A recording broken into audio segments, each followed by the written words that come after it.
Hey guys, so I want to give you a walk around of my 2019 Honda Rubicon here. So this is a 19 Rubicon 500 foot shift. You can see there power steering. So one of, in my opinion, the best specs ever made for mud and off-road use there with the foot shift power steering. Known to be a pretty reliable setup on these newer Hondas here. So got some mods done to it. Got right under 400 miles on it, about 100 hours on it, and got different stuff done to it, mainly for mud and stuff like that. Set up pretty well for water riding and all that stuff in Houston, North Carolina here. So up front, got the HighLifter arched A-arms, HighLifter 2-inch bracket lift in there. You can see I'm on 31-inch Outlaw skinnies all around, 31 9.5 14s. These are original Outlaw 1s on 14-inch Beadlock wheels. Other than that, got a Snorkel done to it. So this one has the hidden vent lines that run into a little manifold down there, and then run into a barb fitting on the air box. And then the fuel tank vent just has a bellow run on it, so that one isn't tied in there, putting fumes back into the air box. Out back, have a 2-inch HighLifter lift, then a Strongmade rear receiver plate. Other than that, it's got a 40% Reduction Boss gear reduction, done by Reduction Boss himself here in North Carolina. So it's a 40% primary reduction with the billet basket and stage 1 springs. Really does awesome with these 31s on it. Excellent setup all around.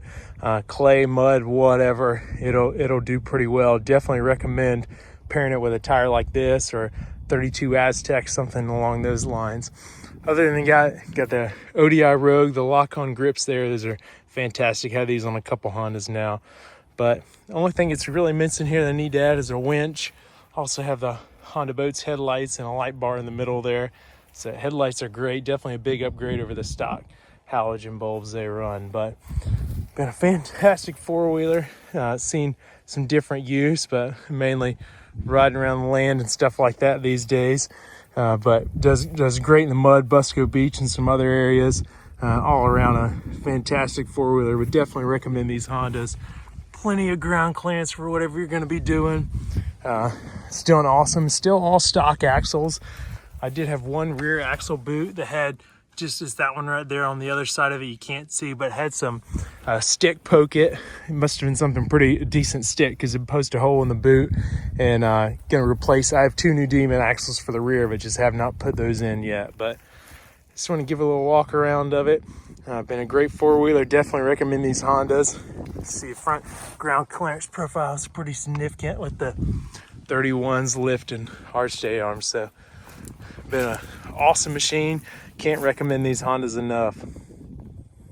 Definitely been a good one so far. So have a couple of these Rubicons now. I had another foot shift power steering that I sold a couple years ago, and then didn't have one for a year or two. Just messing around with some other Hondas and stuff like that. Before that, I had a DCT model. That was fantastic, but definitely happy to get back to the foot shift power steering spec. So I post some more videos of some different rides and stuff like that at Busco, but definitely an awesome machine. I can't recommend that Reduction Boss gear reduction enough. It's done very well on these 31s. Doesn't strain, really can turn them in whatever you can find. So these pair with a Beadlock wheel, great setup. We can run no air pressure in them and kind of go wherever you want to go. So definitely recommend it. If y'all have any questions, hit me up in the comments section. Been riding these body style Hondas since 14 when the 420s came out. So got some experience with them now. So thanks for watching.